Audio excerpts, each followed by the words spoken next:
19 जुलाई 2026 असम के शिवसागर डिस्ट्रिक्ट में प्रसन्नता बौर ठाकुर अपने घर पर आराम से बैठे हुए थे कि तभी शाम लगभग 5 बजे अचानक से बाढ़ का पानी आना शुरू होता है। उस पूरे एरिया में उनका घर सबसे ऊंचा था, जहां इससे पहले कभी बाढ़ का पानी नहीं आया था। लेकिन 19 जुलाई की उस शाम 2 घंटे के अंदर अंदर पानी उनके सीने तक पहुंच गया।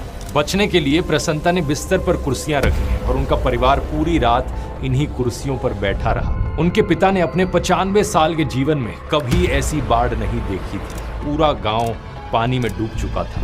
पास के एक दूसरे गांव होलंग कटोनी में भी ऐसा ही कुछ हो रहा था। रेखामणि गोगोई अपने 7 साल के बेटे के साथ घर पर थी कि तभी 1 घंटे के अंदर अंदर पानी उनके सीने तक पहुंच गया। पहले उन्होंने अपने एक पड़ोसी के घर में शेल्टर लिया, लेकिन वहां भी सेफ नहीं था।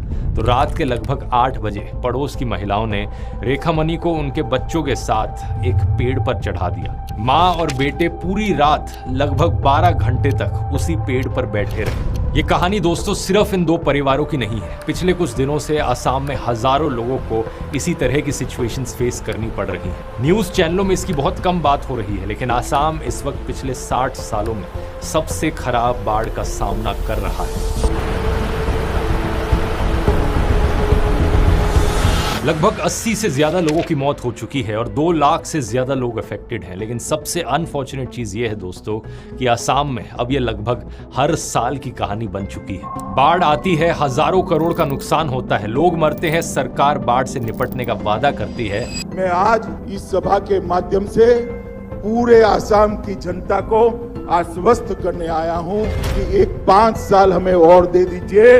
असम को बाढ़ मुक्त बनाने का काम भारतीय जनता पार्टी की सरकार। लेकिन बदलता कुछ नहीं। असम में हर साल इस तरीके से बाढ़ क्यों आती है, ये समझने के लिए हमें इसकी ज्योग्राफी जाननी जरूरी है। नक्शे पर देखोगे तो असम ब्रह्मपुत्र और बराक नाम की 2 नदियों की घाटियों में बसा हुआ है। 3 तरफ से पहाड़ियों से घिरा है और पानी निकलने के लिए बांग्लादेश की तरफ से सिर्फ एक छोटा सा आउटलेट है। जब इन पहाड़ियों पर पानी बरसता है तो वो सारा एक साथ असम में जाता है और इसी कारण से असम का 40% हिस्सा हमेशा से फ्लड प्रोन रहा है। इस बार भी जो असम में बाढ़ आई उसका कारण ऊपर की पहाड़ियों में हुई बारिश है।